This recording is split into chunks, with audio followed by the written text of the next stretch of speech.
Bom dia, amados. Muito bem. Você pode chegar um pouquinho para trás isso aqui? Para trás.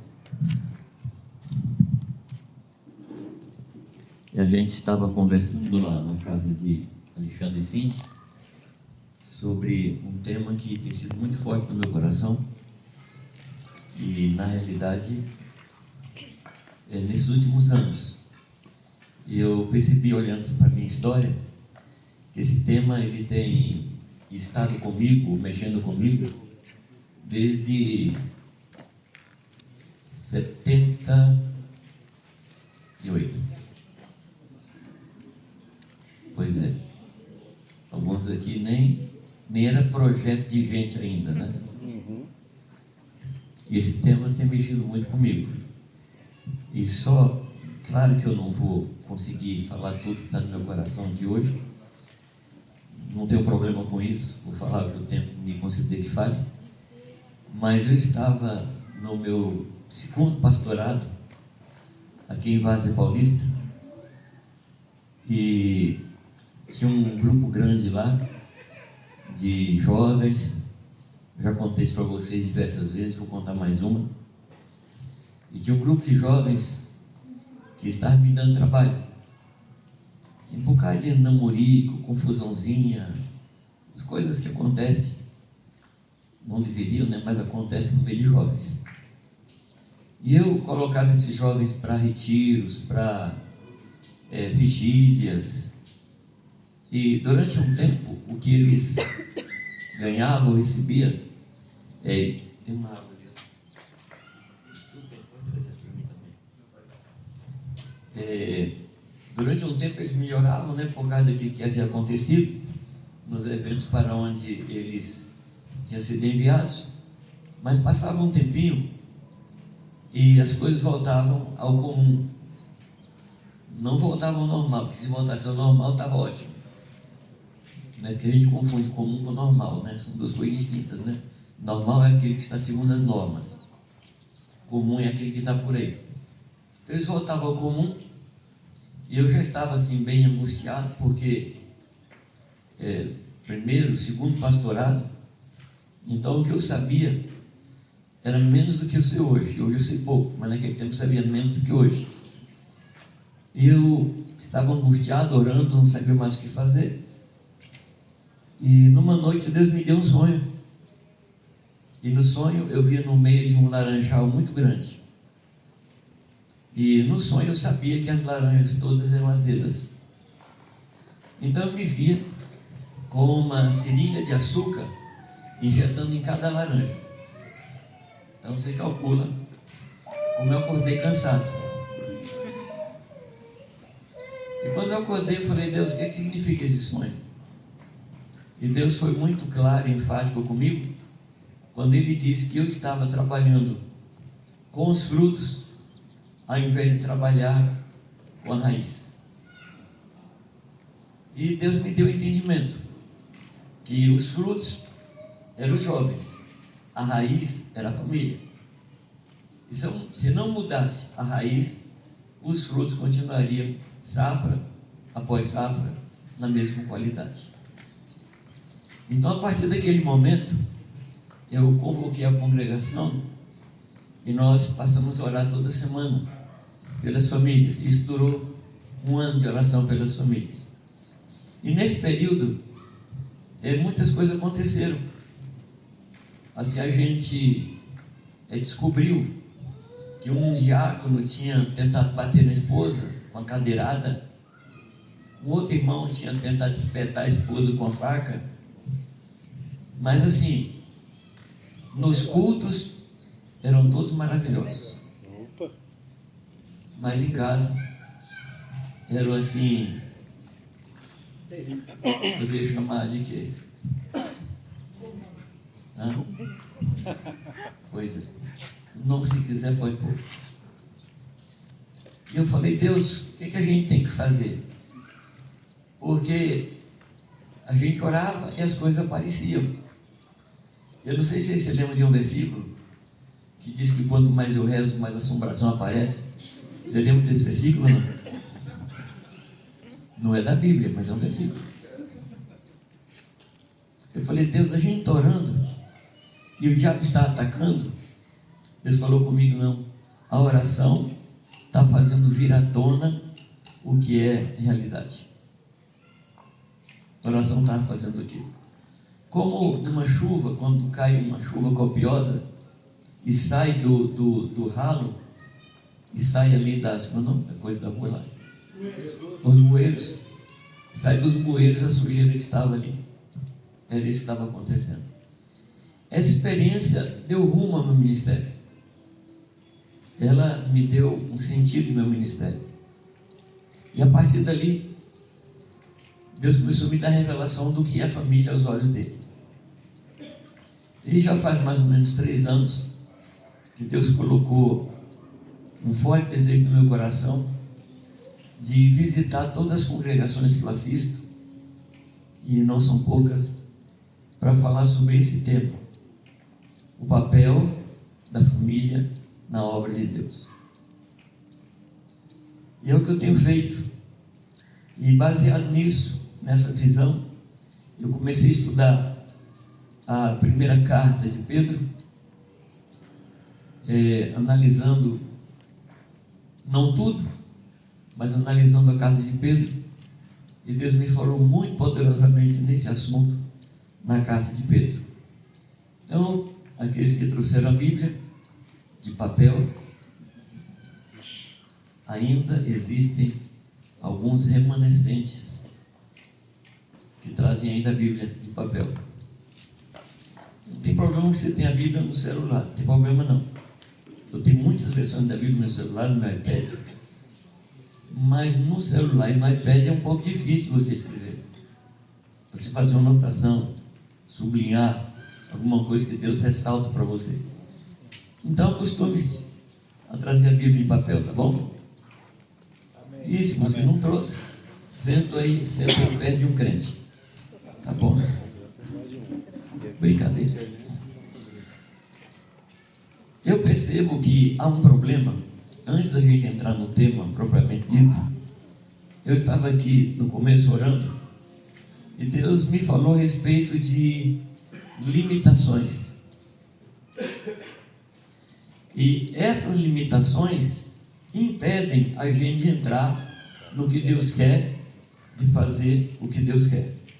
E eu queria ler com você um texto que está no segundo livro dos Reis, capítulo 13.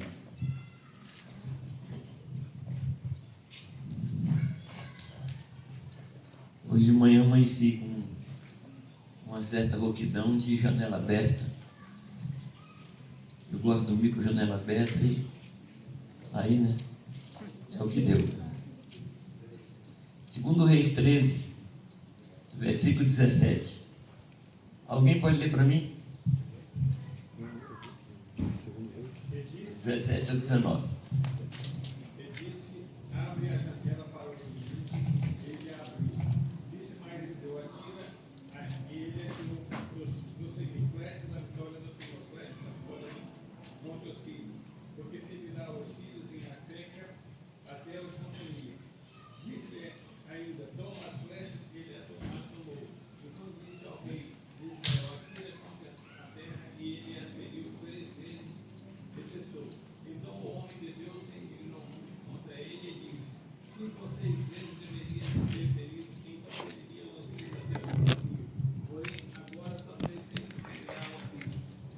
Qual o pensamento central do texto?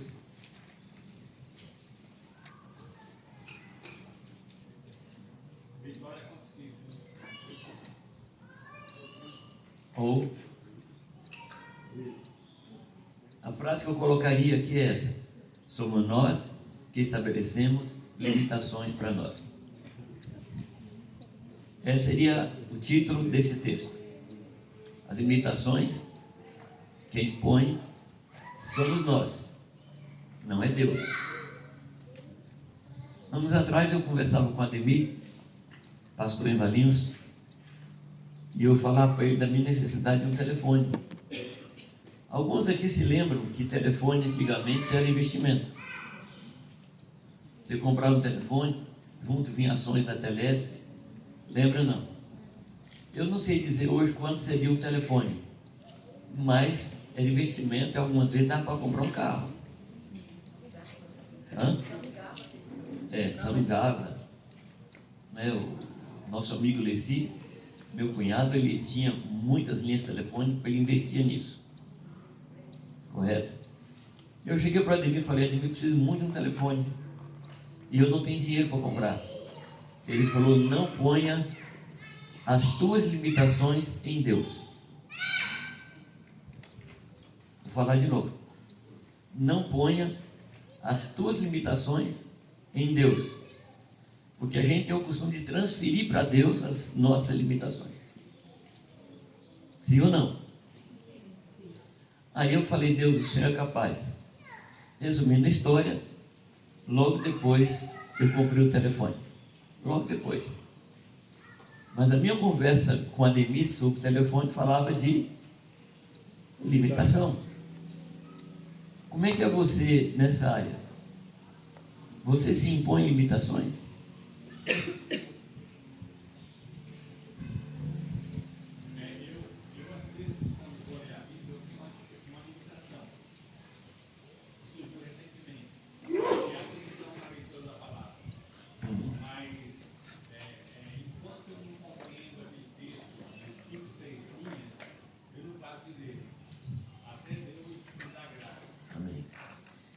É isso aí. Agora, gente, não somos só nós, no nosso tempo, que estabelecemos limitações.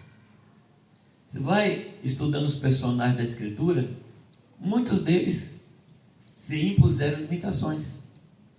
Por exemplo, Deus chama Gideão. Lembra? Lembra da história de Gideão? Os amalequitas e quem mais, os moabitas, se não me engano, eles faziam um trabalho de pilhagem. Eles roubavam tudo o que os hebreus, que os judeus plantavam. Eles esperavam chegar no tempo da safra, os judeus colhiam, os amalequitas iam lá e roubavam o que eles tinham colhido. Aí Deus chama Gideão e manda que Gideão se levantasse para trazer libertação para o povo. E você se lembra como é que Gideão falou de si para o Senhor? Como é que ele falou a respeito dele mesmo? Eu sou o menor da minha família, e a minha família é a menor da minha tribo é a menor. Ou seja, ele jogou para o que Deus estava falando toda a sua limitação. Também você vai encontrar essa mesma situação no informe, na reportagem, na informação, no relatório, melhor dizendo, que os espias trouxeram para Moisés. Lembra não? 12 homens vão ver a terra. Aí eles voltam. E os 12 têm a mesma visão. Só que os dois trabalham em dois aspectos da visão. 10 diz assim: a terra tem gigante. 2 disseram assim: a terra é nossa. Deus mandou os 12 entrar na terra para ver os gigantes ou ver a terra? Quem olha para onde não deve ser olhado, vai ver o que Deus não está mostrando. Porque a questão dos gigantes é um problema de Deus. O problema deles é lavrar a terra. Você me compreende? Você vai encontrar muitas situações na Bíblia que pessoas impondo limitações as suas em Deus.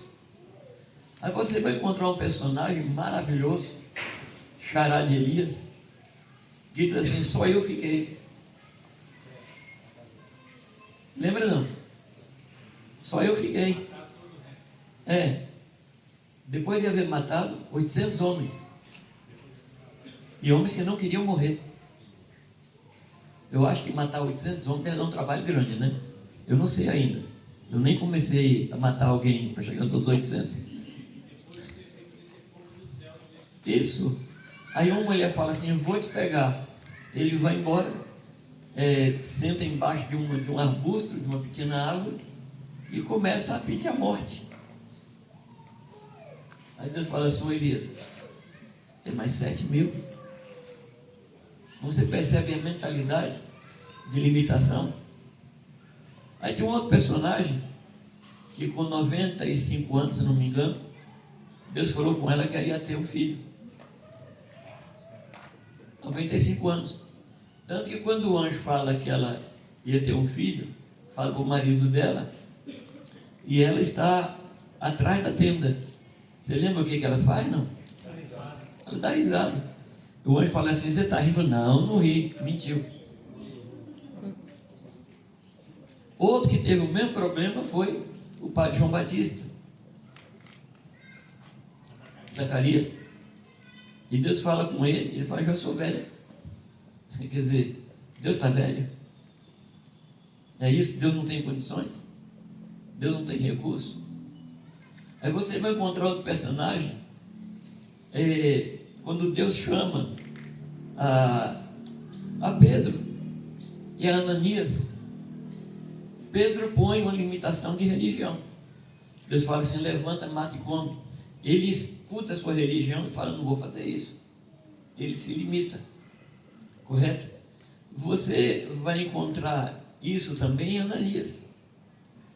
Quando Deus fala assim: olha, tem um homem nesse lugar que viu um homem chamado Ananias. Interessante como Deus fala, né? E esse homem pôs as mãos sobre Paulo, sobre ele, e ele recuperou. Aí o que ele fala para Deus? Senhor, o senhor não acompanha os noticiários? O senhor não acompanha eu, o jornal, falando desse homem aí? Como é que o senhor quer que eu vá? Ou seja, ele impôs o limite da autopreservação.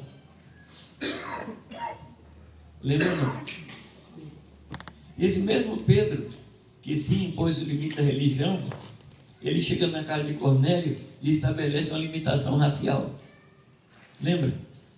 Você sabe que não é lícito para o judeu entrar na casa de gentio. Limitação racial. Xenofobia.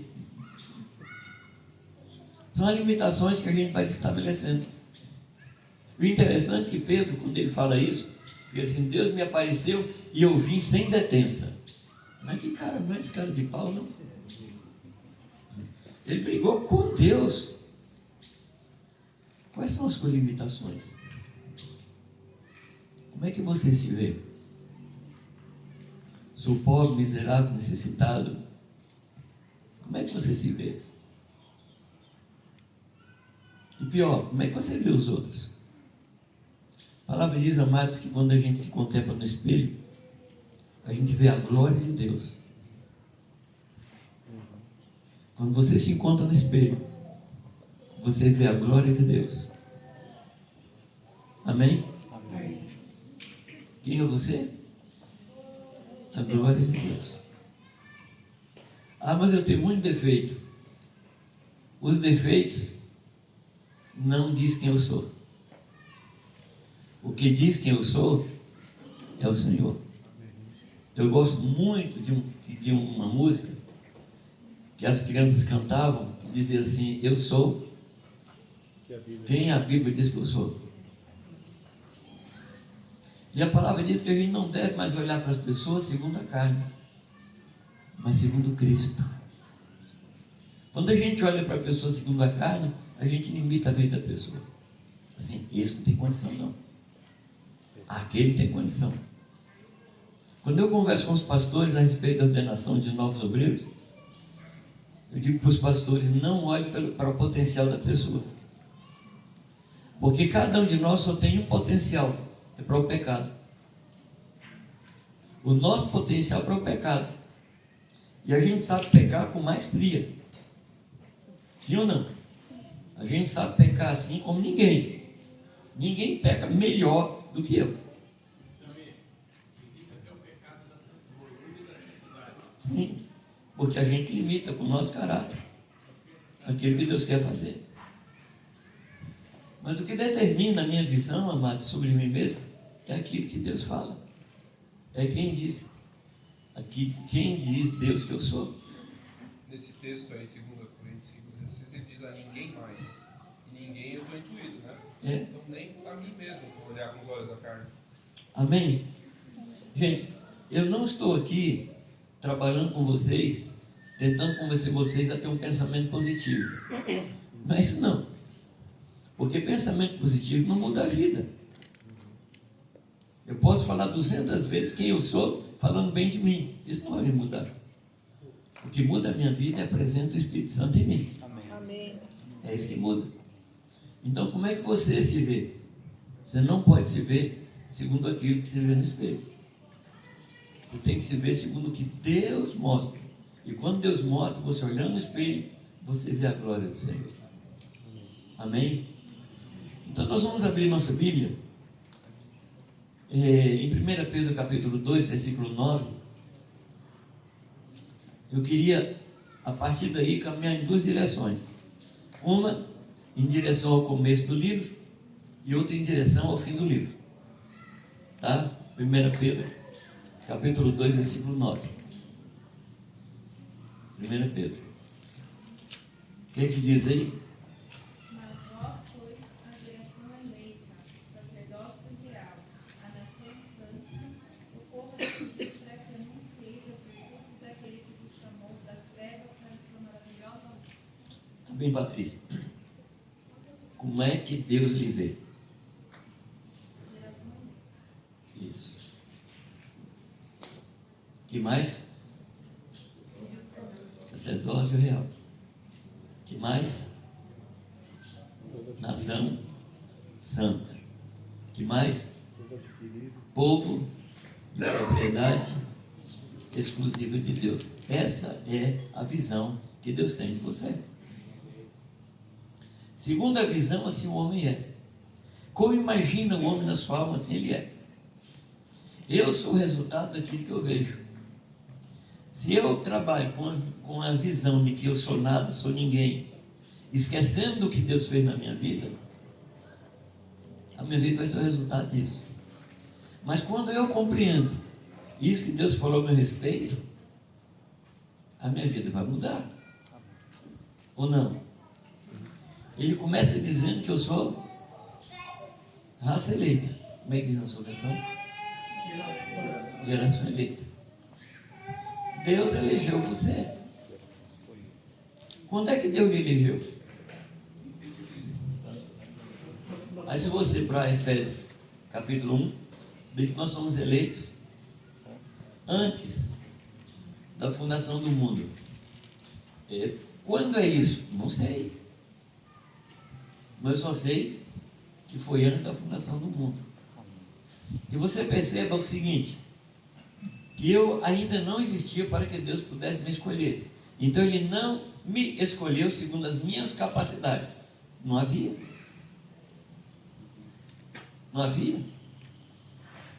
Amém? Não me escolheu segundo o meu potencial. Por quê? Não havia. Nem eu mesmo havia. Mas Deus me elegeu. Amém? Baseado em quê? Como diz Paulo em Efésios, segundo o seu beneplácito. O que é isso, hein, gente? Beneplácito. Boa vontade. Deus teve boa vontade para comigo. Amém, amados? Aliás, eu já vi gente falar que Deus é imparcial. Eu não creio nisso. Deus é totalmente parcial. Porque Ele está sempre inclinado para o meu lado. Ele sempre vai julgar as causas a meu favor. Sim ou não? O diabo vai falar dos meus pecados. Deus fala tudo bem, mas Jesus morreu por ele. A palavra diz que os ouvidos do Senhor estão inclinados para nós. Isso se chama o quê? Parcialidade. Deus é aquela mãe apaixonada que o filho pode fazer o que for, mas é o meu menino maravilhoso. O cara é drogado, está na cadeia, mas é o menino maravilhoso. Sim ou não? É. Esse é o nosso Deus. Esse é o nosso Deus. O texto fala que nós somos sacerdócio real. Amém? Amém. Qual o trabalho do sacerdote? Levar o homem a Deus e trazer Deus ao homem. Esse é o trabalho do sacerdote. E ele fala assim: vocês são propriedade exclusiva. Propriedade exclusiva significa Deus é o único dono e não tem sócio. Nem eu sou sócio de Deus em ter de propriedade sobre minha vida. Então eu não tenho o direito de fazer o que eu quero. Eu estou aqui para fazer o que Deus quer. Então, por favor, tira a limitação da sua vontade. Mas deixa eu voltar para o texto, antes da gente prosseguir com 1 Pedro 2. O texto ele é muito interessante, o texto de 2 Reis, porque o texto, antes do versículo 17, diz que Jeoás, não é isso? Jeoás? Ele foi até Eliseu, e o texto diz assim: e Eliseu estava doente com a doença que ia lhe levar à morte. Quer dizer, Eliseu sabia que ia morrer. Então vai lá o rei e vai visitar Eliseu, que está na cama. Devia estar na cama, eu acho. O texto não fala. Mas fala que ele estava doente e com uma doença terminal. Aí a minha pergunta é: se você estivesse nessa situação de Eliseu, qual seria a sua maior preocupação? Em que é que você estaria ocupado, pensando? Na cura, mas eles vão falar que ele ia morrer. Será que numa hora dessa, a gente se preocuparia com o destino de outros?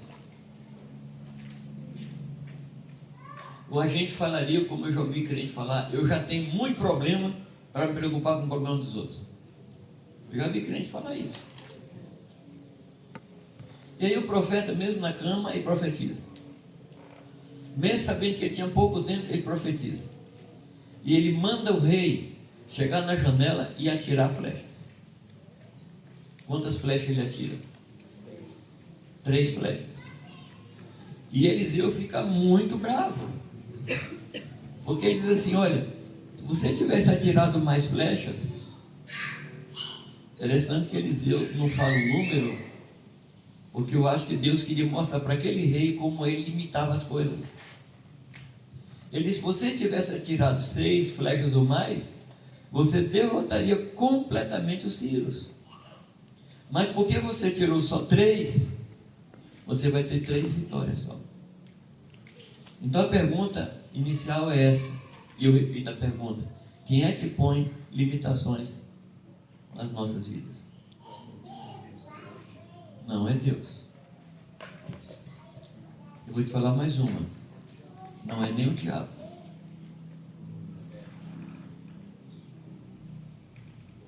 Às vezes a gente se impõe limitação de saúde, às vezes a gente se impõe limitação financeira. Não, eu não posso fazer isso não, porque eu não tenho dinheiro. Espera aí, você não tem dinheiro mesmo? Porque o ouro e a prata não pertencem ao Senhor?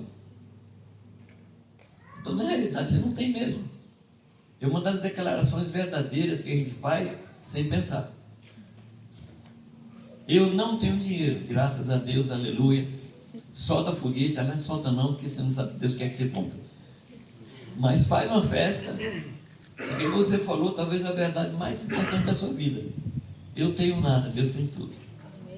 Eu não tenho dinheiro mesmo. Quando eu recebo o convite ou orientação para fazer uma viagem, eu nunca paro para calcular a viagem pelo valor da passagem. Eu não tenho dinheiro para comprar mesmo. Então é o tipo de coisa que não tira assim a minha atenção. Em que é que eu me preocupo? Se é vontade de Deus que eu vá. Porque se é vontade de Deus que eu vá, quem é que vai suprir as finanças? Nós ouvimos aqui um testemunho. Não é isso? Nós ouvimos um testemunho. Aí você fala assim: ah, mas R$1, o que é R$1? R$1 é muito ou pouco, depende da pessoa. Talvez a preocupação: não, eu não tenho R$1.000 para fazer isso. O dele foi R$1. Mas R$1 estava limitando. E R$1.000 pode limitar. Sim ou não? Quando Irani e eu não tínhamos dinheiro para pagar aluguel, e a gente tinha que orar todo mês para o dinheiro do aluguel chegar, e nós nunca atrasamos, eu enjoei dessa situação e falei para a Irani: escuta, já que a gente não tinha dinheiro para pagar aluguel, que tal a gente comprar uma casa? Não é a mesma coisa? Sim ou não? Você não tem dinheiro para pagar aluguel, não tem dinheiro para comprar, não é a mesma coisa? Você não parte, né, do fato zero, eu não tenho. Aí tomamos uma posição. Irani tinha muito mais fé que eu. Eu digo que ela era bem mais louca, porque casar com uma pessoa igual a mim, louco, tem que ser bem mais doido. Irani se encaixava nisso. E saí procurando. Aí eu tive uma crise de desconfiança. Eu fui fazer um inventário do que eu tinha em casa para ver se dava para comprar uma casa. E o que eu podia vender na casa era um Voyage, que eu comprei do Paulo, e um piano, que a gente ganhou da tia. Um piano bem velho. E o Voyage estava bem usado. Eu fiz um levantamento financeiro, e o dinheiro que eu levantaria dessas duas coisas não dá para comprar um terreno no lugar mais distante de Jundiaí. Então, quando eu olhei por aí, eu fiquei abatido. Falei: como é que Deus vai fazer para me dar uma casa? Porque Ele não tem dinheiro. Você percebe como eu transferi? Aí teve um tempo que eu estava assim, bem chateado. Aí eu olhei assim, o pai de Renato, falou: Jomê, por que é que nós não vamos no banco para ver se tem financiamento? Aí fomos nós dois lá, os dois patetas lá. Fomos lá, chamamos o gerente. Falei: eu queria saber a respeito de financiamento, como é que fica? Estou querendo comprar uma casa. Aí ele puxou minha conta. Ele puxou para a conta assim, eu não sei o que ele viu na conta, eu sei o que ele não viu. Ele falou: vocês querem comprar uma casa com essa movimentação que você tem aqui no banco? Eu falei: é. Ele falou: impossível. E ele deu uma risadinha que me traumatizou. Hoje eu estou já bem. Hoje eu não desejo mais matar aquele homem. Não desejo mais. Saí do banco, eu estava arrasado. Estava arrasado. Falei: Deus, como é que o Senhor permite? E um homem desse, um homem incrédulo, deboche de mim, um homem de Deus. Deus falou assim: eu não mandei você ir ao banco?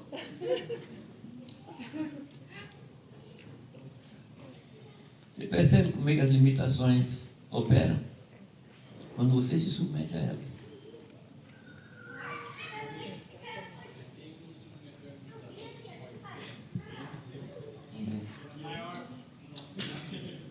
Não isso. A maior limitação possível para nós é a morte.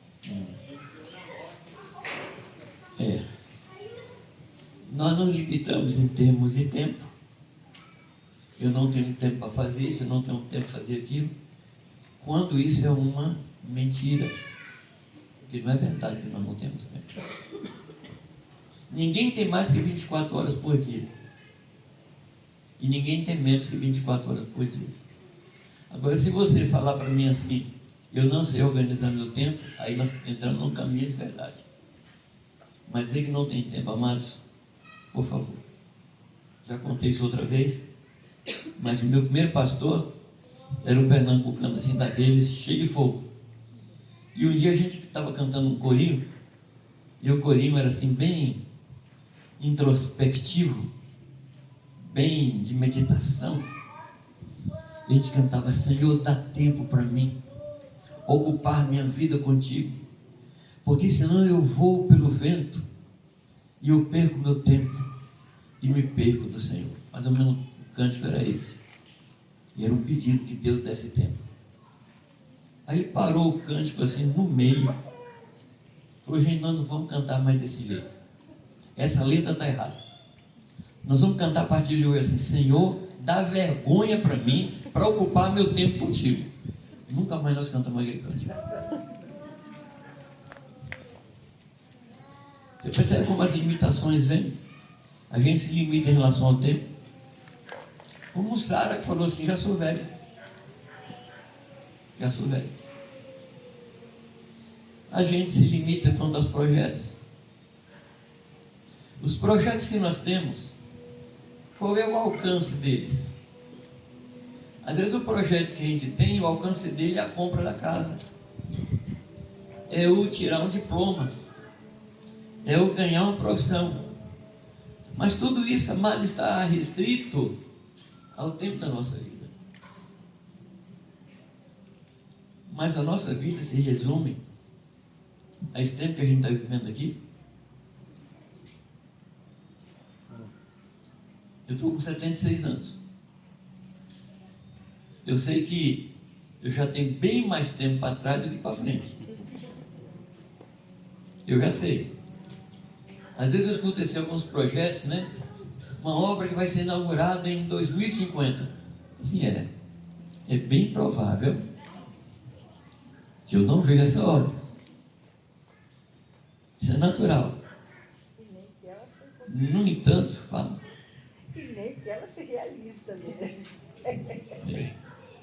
Pois é. Mas o que eu tenho procurado fazer? Não me limitar à idade. O que eu tenho que fazer, eu vou fazer.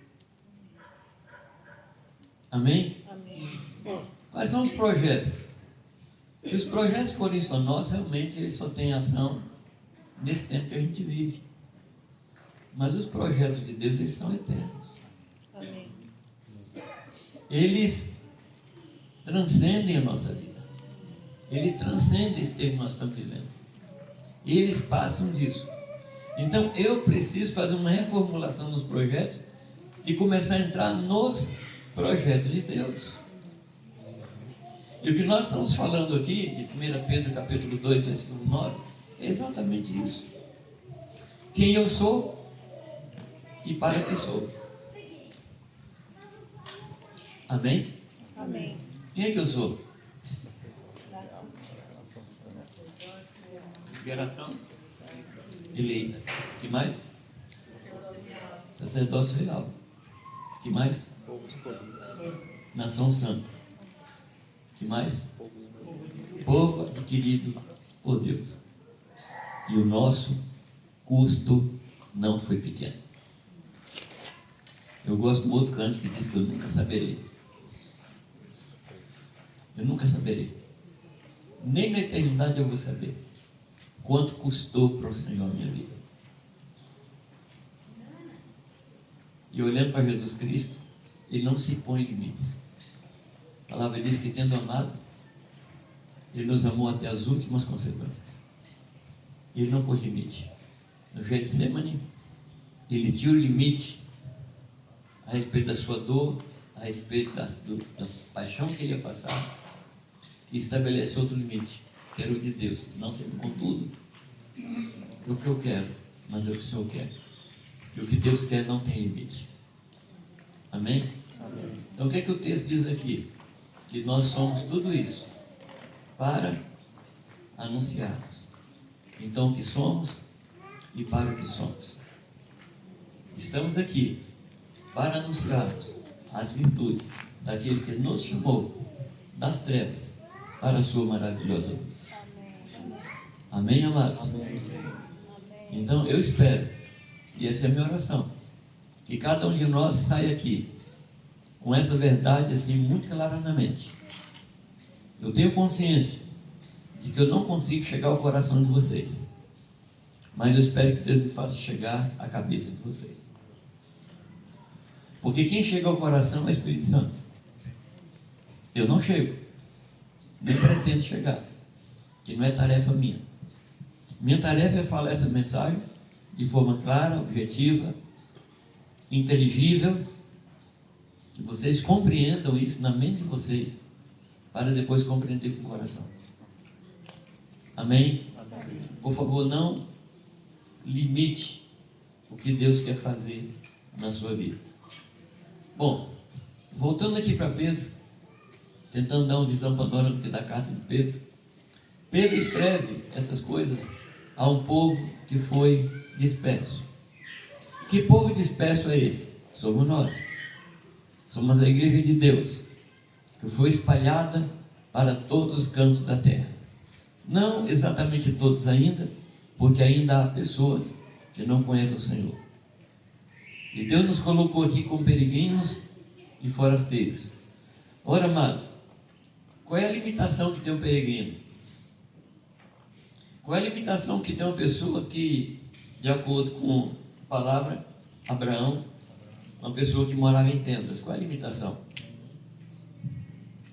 O problema nosso, amado, é que a gente estabelece casas para a gente more nela. E a casa é cheia de limitação. Você não pode expandir uma casa empurrando a parede. A tenda você pode. Você não pode transportar uma casa de um lugar para o outro. A tenda pode. Amém? Então a questão aqui, amados, é uma limitação de entendimento. Quando nós ganhamos a casa, aquela que eu tinha falado que a gente ia comprar, nós ganhamos a casa, reformamos a casa. No dia que eu entrei na casa, no dia que eu fui ver se a casa estava toda pronta, e aí a gente fazer a mudança, cheguei na sala da casa e escutei a voz de Deus de forma assim, que ecoou nas paredes da casa. E ele disse assim: essa casa é um sinal que agora você pode sair de Jundiaí na hora que eu quiser. Mas a característica de uma casa não é a limitação? Não, agora eu tenho uma casa de Jundiaí. Não é fácil sair daqui. Como não é fácil? Se Deus quiser, a casa não pode lhe impedir, em hipótese nenhuma. Nada pode nos impedir.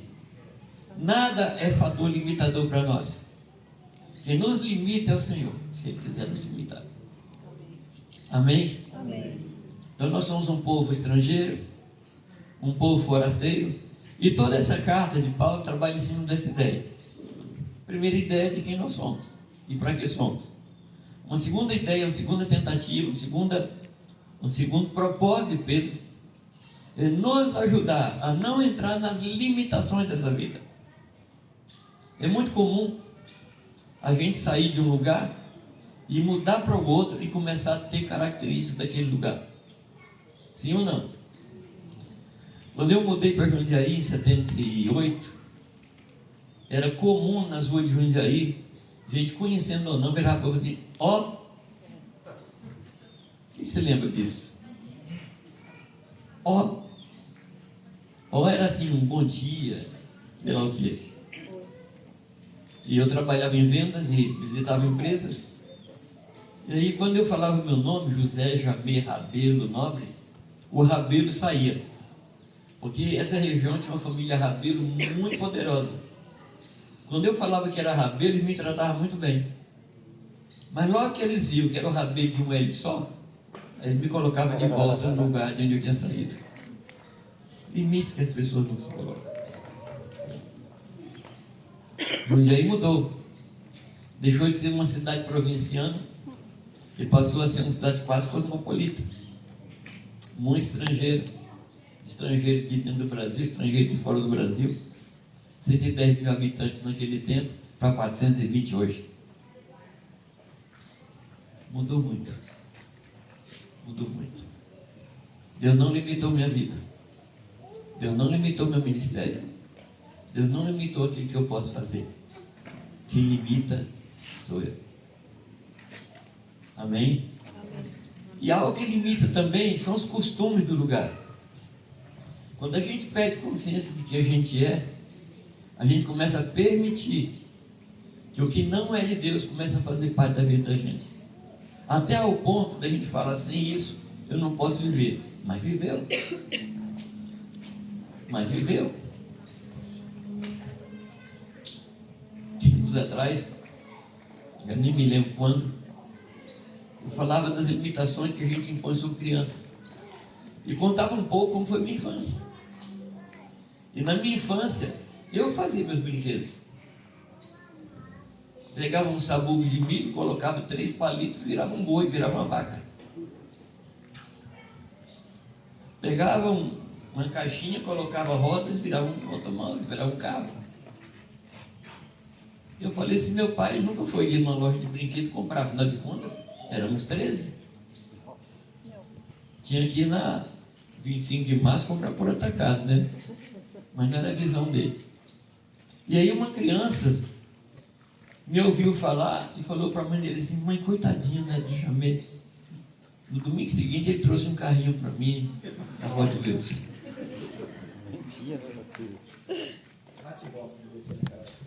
Deve ser, não me lembro. Mas o mundo começa a nos colocar limites. Faz a gente esquecer de quem a gente é e de qual é o propósito da nossa vida. E uma coisa que ele fala no capítulo 1, lá do verso 11 em diante, ele diz que a gente tem que viver sobriamente. Sobriamente. A vida de sobriedade não permite que eu perca o rumo.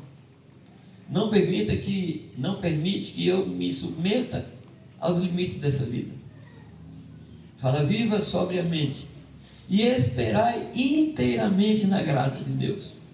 Mas o que tira os limites da nossa vida é a graça do Senhor. Amém? Amém. A graça do Senhor quebra os limites. A graça do Senhor quebra as fronteiras. A graça do Senhor leva a gente a lugares que a gente nunca pensou ir. Numa das minhas viagens para a Europa, nós fomos visitar o Parlamento Europeu. Um lugar muito bonito, mas uma opressão fantástica lá dentro. E aí nós fomos levados a conhecer o secretário da Agricultura da Comunidade Europeia, talvez a secretaria mais importante. Aí nós fomos lá. E o secretário era um homem cheio do Espírito Santo. Então a gente foi com o projeto de orar com ele, e orar assim bem europeamente, ou seja, bem assim, comedido e tal. Mas o homem era um pentecostal. E nós começamos a orar assim, perturbando toda a sessão dele. Aí eu saí, liguei para casa e falei com a Cintia, de onde eu estava saindo. Ela falou, quem diria, né, pai? Que o menino saído lá de Itaiobeira, você nem sabe onde é isso, né? Está no mapa. É no noroeste de Minas Gerais. Quem diria, né, pai, que esse menino ia ter um tempo como secretário do Parlamento Europeu?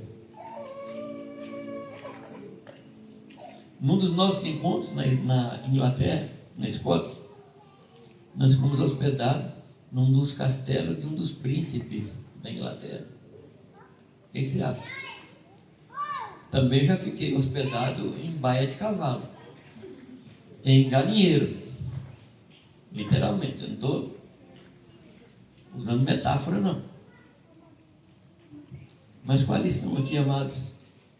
É não se limitar. Não se limitar.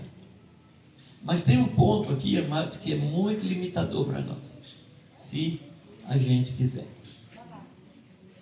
Leia comigo, lá em 1 Pedro, capítulo 3. Eu queria lhe mostrar aqui uma coisa que limita a gente. Capítulo 3.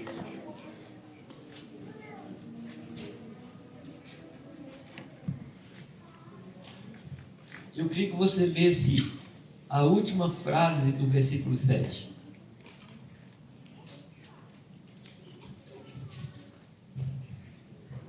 Última frase. Para que não sejam pedidas as vossas orações. Essa. Lê de novo mais forte agora. Para que não sejam impedidas as vossas orações. A palavra impedidas aí é a mesma palavra de limitadas, não? Sim ou não? Sim ou não? Então o que Pedro está dizendo aqui para os homens? A sua oração pode estar limitada. Como a gente diz, né? A oração bate no teto e volta. Como se a oração batesse em teto, né? Mas é uma forma de a gente dizer que a oração não chegou em Deus. Então aqui está falando de impedimentos da nossa vida que nós podemos estabelecer que faz com que a nossa oração não chegue ao coração de Deus. Então, é uma limitação. E o que é que faz essa limitação? A forma da gente viver dentro de casa. Pergunto a vocês, qual é a coisa mais importante na nossa vida cristã para a nossa sobrevivência? A oração. Logo depois, mas bem logo depois, a palavra. Eu não diria nem em segundo lugar, eu diria logo depois. Não há nada que mais impeça a gente na nossa vida espiritual, na nossa vida com Deus, do que o deixar de orar. Isso impede a nossa vida de crescer.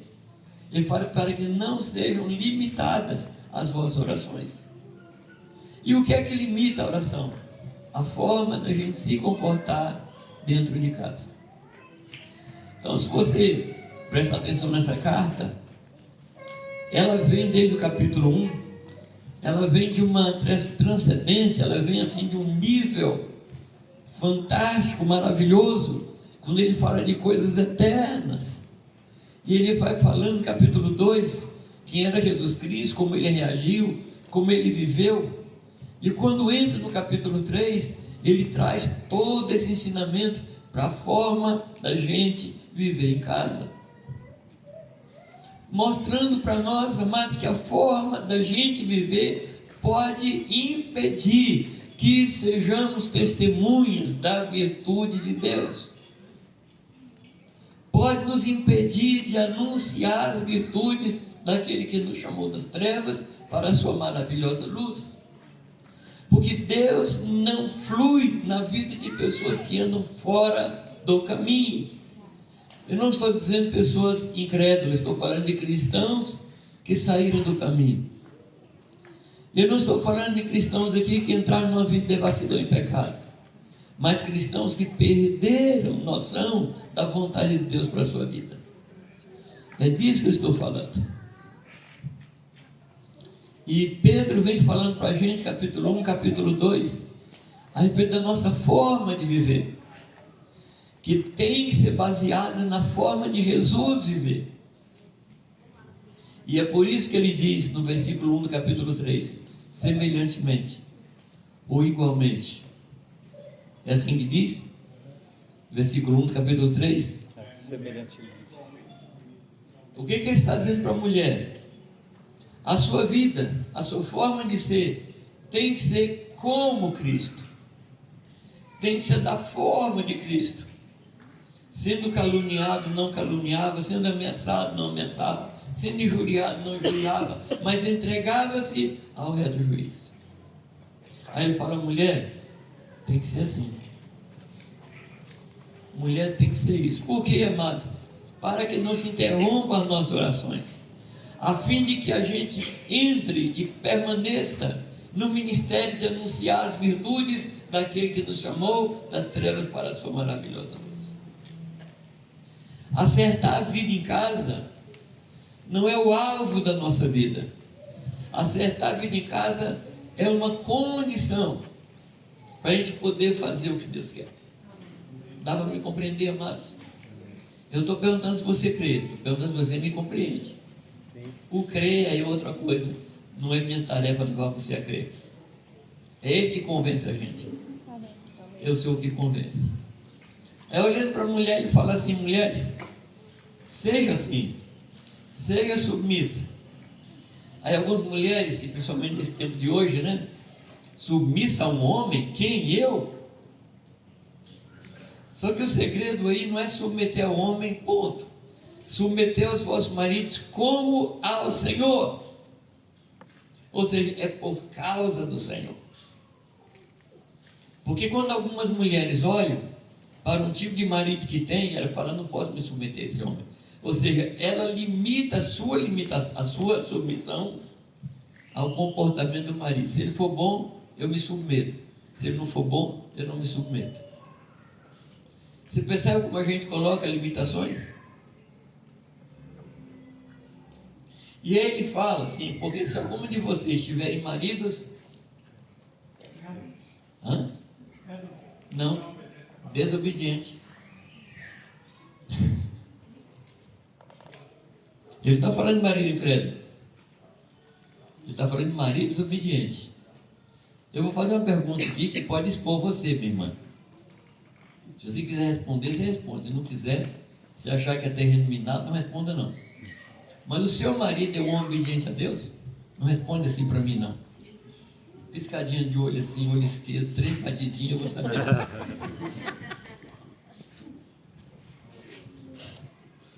Ele obedece ao Senhor. Ele é um homem que por obediência ele ora. Ele é um homem que por obediência ele busca a Deus na palavra. Ele é um homem que se afasta do mundo e se aproxima de Deus. Se não for, você tem uma tarefa: ganhá-lo. E ganhar como? Sem palavras. Não é chegar em casa e falar assim: você viu o que o Jamê falou? Não me envolve. Não me envolve. Eu já tenho muito problema pessoal para você me levar para sua casa. Interessantemente, ele fala que a mulher deve ter. Já vem uma palavra de cita Sara como exemplo. Exatamente. Quando Sara abriu a boca, deu tudo errado. É. Porque Sara chamava Abraão de Senhor. Senhor aqui não está falando de dominador. Senhor no sentido de protetor, de cuidador, nesse sentido. Mas a referência aqui não é o que o homem é como o Senhor é. Essa é a referência. E aí fala do adoro das mulheres, que não sejam as coisas externas, que não sejam joias caras, que não seja o frisado do cabelo. Confesso a você assim, eu nem sei o que é isso. Nunca frisei o meu também. Mas o ponto aqui é que o que deve enfeitar a mulher é o seu homem interior. É o que ela é em Deus. Não é o que se dá para ver naturalmente, mas é o que se dá para ver espiritualmente. É isso que enfeita a mulher. Até chegar no versículo 7. E o versículo 7 fala de quê? De novo aparece aí o advérbio, né? Igualmente. Igualmente a quem? Igualmente a Cristo. Então, o padrão, tanto para a mulher como para o homem, é como Cristo reagia. É como Cristo se comportava. E ele diz assim que nós devemos viver essa vida comum da casa, ou seja, não é uma vida espetacular. Não é uma vida fora da curva, mas a vida comum da casa. Com inteligência. Inteligência fala de discernimento, fala de sabedoria. E essa vida de inteligência e sabedoria me leva, em primeiro lugar, a considerar a esposa como digna de honra. É a primeira coisa. A mulher é digna de honra pelo que ela é diante do Senhor. Amém? Amém. E ele fala assim, considerando a mulher como vaso mais frágil. Esse mais aí é uma palavra de comparação. Se a mulher é mais frágil, o homem é frágil. E aqui há um problema muito sério, porque muitas mulheres olham para o seu esposo e não acham que ele é frágil. Fragilidade aqui não tem a ver com capacidade física. Fragilidade aqui está falando de capacidade de alma, capacidade de personalidade, está falando de personalidade. E essa fragilidade aqui não é um defeito, é uma característica. Eu, comentando isso com os irmãos, para a gente entender melhor, existem 2 tipos de vidros. Tem aquele vidro que eu chamo de cristal Sica. Não é não, cristal Sica? Aqueles copos que vem massa, tomate e tal. Hoje pode ser cristal Et. Também nem isso existe mais. É do tempo do ó. Pegou nessa. E existe um outro tipo de vidro, que é um cristal. cristal, Strauss e outras marcas de cristal que são bem caros. Os dois podem quebrar? Aliás, eu estava numa casinha atrás, não me lembro. Foi uma sua que tinha uma taça lá que era inquebrantável. Tinha, né? Porque você falou tinha, Tinha. já foi. Porque diziam que era de... Que material que era? Titânio. Quebrou? Quebrou. Ah, Mas a fragilidade dessa taça é diferente da fragilidade. A fragilidade do copo psíquico é diferente. Mas são frágeis. Por isso, a mulher tem que cuidar bem do marido. Orar por ele. Sustentar ele em oração. Perceber as suas crises. E estar junto. Porque ela é uma ajudadora. E ajudadora idônea. A palavra idoneidade não fala de moralidade. A palavra idoneidade significa que a mulher veio com todas as ferramentas na caixinha para cumprir o seu propósito. É isso a que se refere a palavra idoneidade. Fala. A mãe de Sansão recebeu uma palavra de Deus, mas ela reconheceu o seu marido como cabeça dela. Então ela não assumiu só para ela, ela foi lá conversar com a esposa, esqueci o nome dele, Manoel. Mano. Aí foi conversar com o esposo, aí o esposo pediu para o anjo de novo falar sobre Sansão, aí entrou tudo na ordem. Exatamente.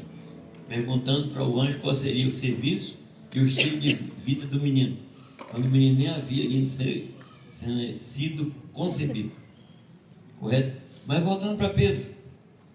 Aí Pedro fala que o homem deve considerar a mulher como digna de honra, sabendo que ela é vaso mais frágil. Como é que a gente trata as coisas mais frágeis?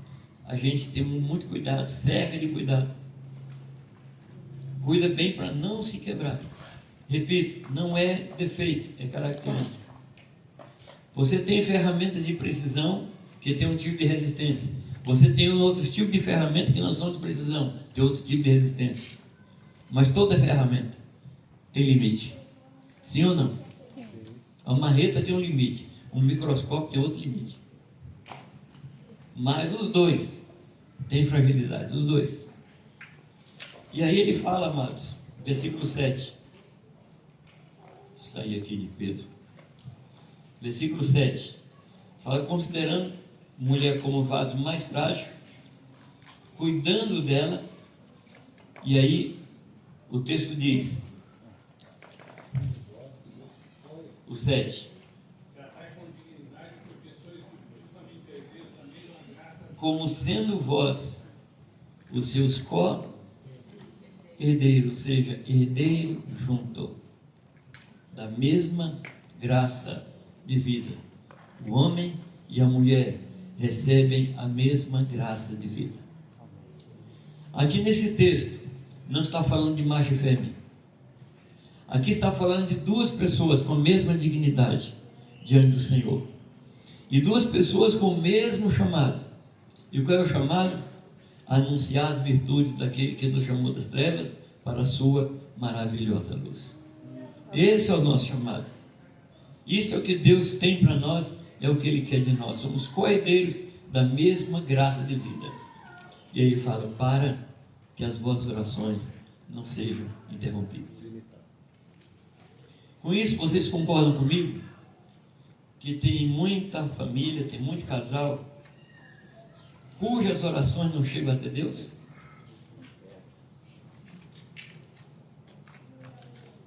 E aqui, queridos, se nós vivemos desse jeito que o texto está falando, nós estamos vivendo como igreja na casa.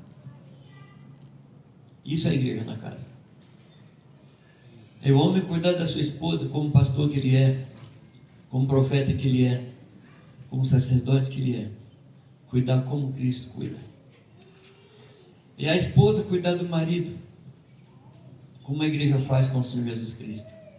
Com respeito, com honra, com santidade. Se não for assim, as nossas orações ficam interrompidas. E um casal com oração interrompida, como é que ele pode anunciar as virtudes daquele que nos chamou das trevas para a sua maravilhosa luz? É impossível. Porque quando a oração fica interrompida, o fluir de Deus se interrompe. A graça de Deus que se comunica com pessoas, ela também se interrompe. E aqui eu queria colocar para vocês, e já estou terminando, colocar assim alguma coisa que é extremamente importante, que é a oração junto. Marido e mulher orar junto. Quando? Não, primeiro marido e mulher orar junto. Eu tenho me assustado quando eu pergunto a pastores se eles oram junto com as esposas, e uma boa parte diz que não ora. Quer dizer, ora sim quando está sentado à mesa, quando comem juntos, né? Agradecer pela comida, mas nem disso que eu estou falando. É buscar Deus juntos, é clamar a Deus juntos. Sim. E quando? Todo dia. A gente... Amém. A gente tem mania de comer todo dia, né? Uma mania boba, né? Mas nem ora todo dia. A gente precisa adquirir esse santo hábito de orar juntos todo dia. Porque nós somos seres espirituais. E a gente só se comunica com profundidade e em verdade no Espírito. Por isso a gente precisa se dedicar à oração junto. A gente precisa se dedicar à leitura da palavra juntos. Amém? Amém. Buscar a Deus juntos. Ouvir a Deus juntos. Cada casal, diante da sua casa, forma um tipo de um presbitério. Um ministério só, com manifestações diferentes. A mulher manifesta o ministério do casal de uma forma. O homem manifesta o ministério do casal de outra forma. Mas os dois são co-herdeiros da mesma graça de vida e têm o mesmo papel, o mesmo projeto. Amém? Amém. Orar junto, ler a palavra junto, celebrar a ceia junto. Quantos casais aqui fazem essas coisas? Amém. Ah, mas sabe por que não celebra lá em casa? Porque o meu marido nem eu fomos ordenados como pastor, então ele não pode celebrar a ceia. É. Os dois. Aliás, celebração de ceia, mas deixa eu dizer para vocês. Aqui talvez seja uma informação assim muito boba, mas não é. Ceia não é ministrada. Porque quando a ceia é ministrada, ela deve ser administrada. Ceia é uma celebração. Então não tem um elemento especial, uma figura especial, que só ele tem autoridade de fazer.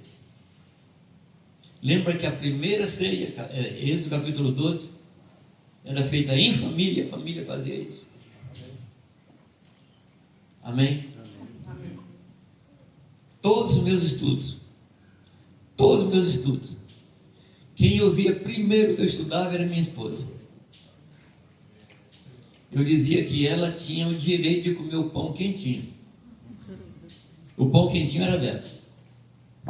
Da mesma forma ela, quando ela tinha que ministrar em algum lugar, ela fazia lá seu esboço, e depois a gente conversava juntos.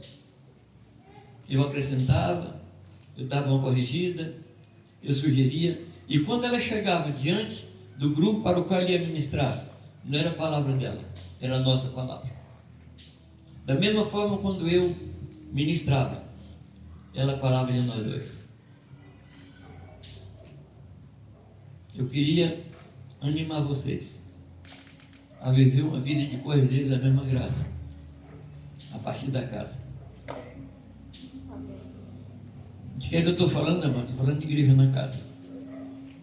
Se a nossa casa, porque essa frase não é minha não, tá? não sei de quem é.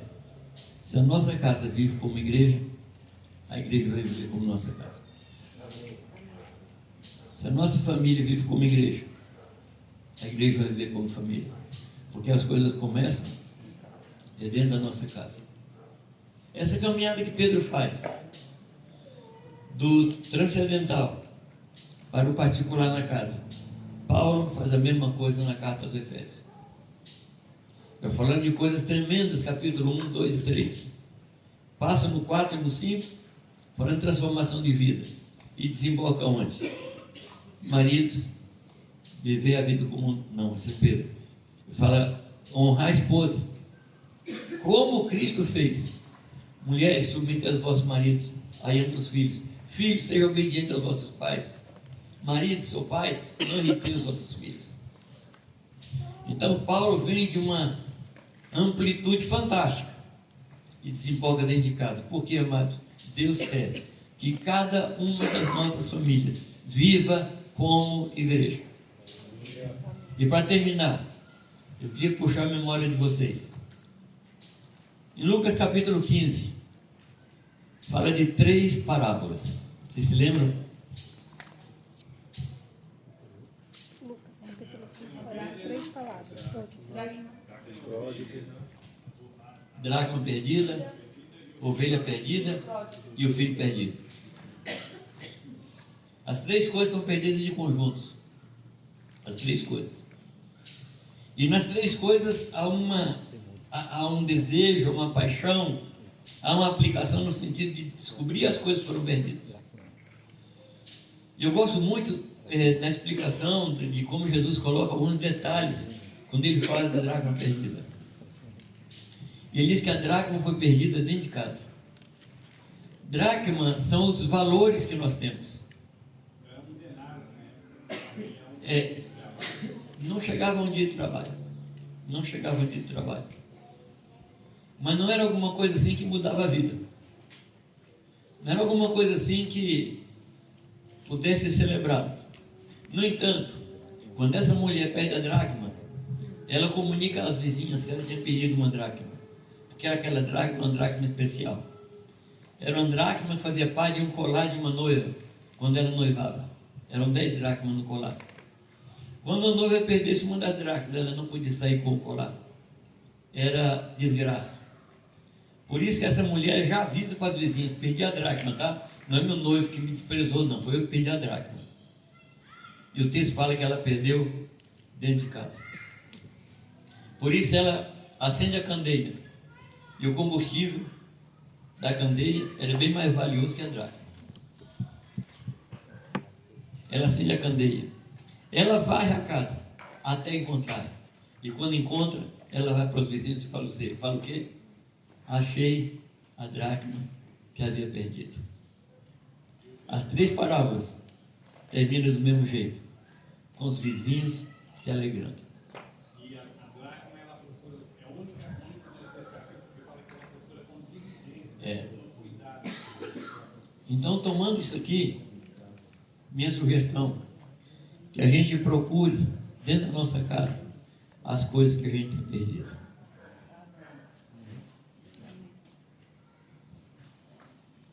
Aceita a sugestão, não? Amém. Eu não tenho autoridade para mandar vocês fazer nada. Eu tenho liberdade para sugerir que a gente acenda a candeia, que é o Espírito Santo, através da palavra. O Espírito e a palavra. Isso vai nos ajudar a recuperar os valores perdidos. Para que, primeiro, as nossas orações não sejam interrompidas. Segundo, para que a gente anuncie as virtudes daquele que nos chamou das trevas para a sua maravilhosa luz. Esse é o nosso chamado. Amém? Nosso chamado não é para comprar nem vender, nem para casar, nem para sentar em casamento. Não é para plantar e colher. O nosso chamado é bem maior do que as coisas dessa vida. É levar pessoas a conhecer o Senhor. Esse é o resumo do motivo pelo qual nós estamos aqui nesta terra. O nosso trabalho é alegrar vizinho. Mas ela é gravezinho com festas. Ela é gravezinho deixando o Espírito Santo, através de nós, se manifestar nele. Amém? Amém. Que tal se a gente orar sobre essas coisas? Ajuda em oração.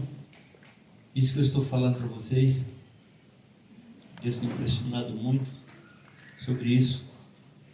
E estou terminando o rascunho de um novo livro, que é isso que eu falei aqui para vocês hoje. Então, ore para Deus dar sabedoria, inteligência e discernimento, para que seja um livro de fácil leitura, fácil compreensão e fácil assimilação. Podemos orar? Você pode orar para a sua casa?